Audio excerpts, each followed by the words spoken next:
Criado o nosso middleware, vamos agora criar o serviço. Um serviço chamado create pill service.typescript. A gente vai ter create pill service.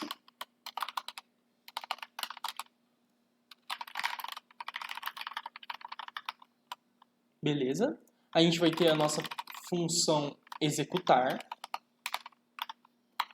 que ela vai receber alguma coisa, a gente ainda não sabe o que direito. E vamos deixar assim por enquanto. O que a minha função executar vai receber? Ela vai receber o conteúdo do pill e ela vai receber também o ID do usuário, user ID, certo? Vamos criar então essa interface de request, como a gente sempre faz. Então vai ter um conteúdo que vai ser uma string, vai ter um user ID que vai ser uma string. E aí a gente já tem essa função do nosso serviço. O que a gente precisa fazer então? A gente precisa verificar se o usuário é válido, certo? A gente precisa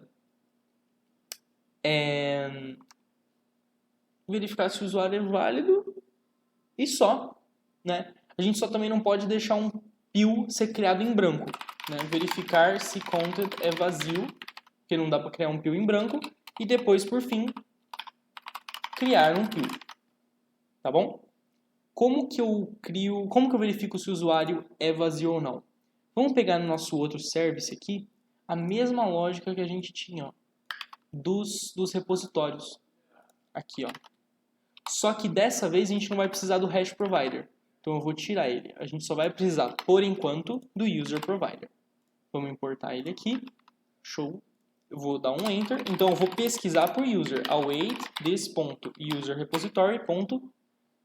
Eu tenho o ID do usuário. Eu quero achar por ID. Mas no ponto aqui ele não me mostra essa função. Então vamos criar essa função de achar por ID. Vamos aqui no repositório do usuário. Criar mais uma função. Vamos criar aqui em cima para ficar todas juntas.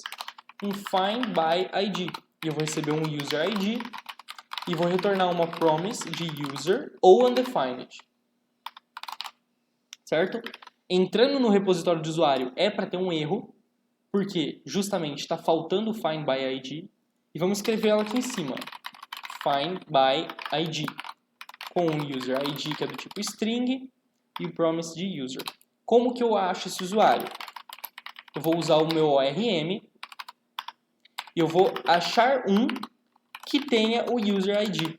Esse find one, ele pode receber tanto esse where, eu poderia fazer um where ID, user ID, vou até mostrar, poderia fazer assim, ó, where ID, user ID.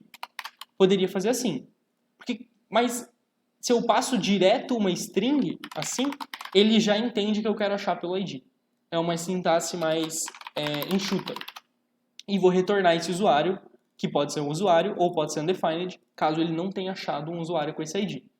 Beleza? Agora a gente já tem essa função de achar pelo ID. Se eu der um ponto aqui, find by ID, vou passar um user ID. Se eu não tiver um user, eu vou jogar um erro.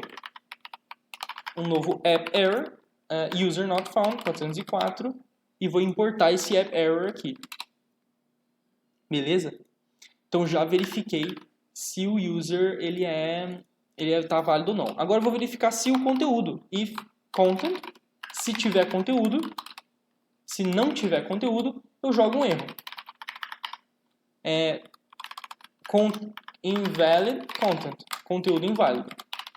Beleza? Já verificamos. Agora a gente precisa criar um pill.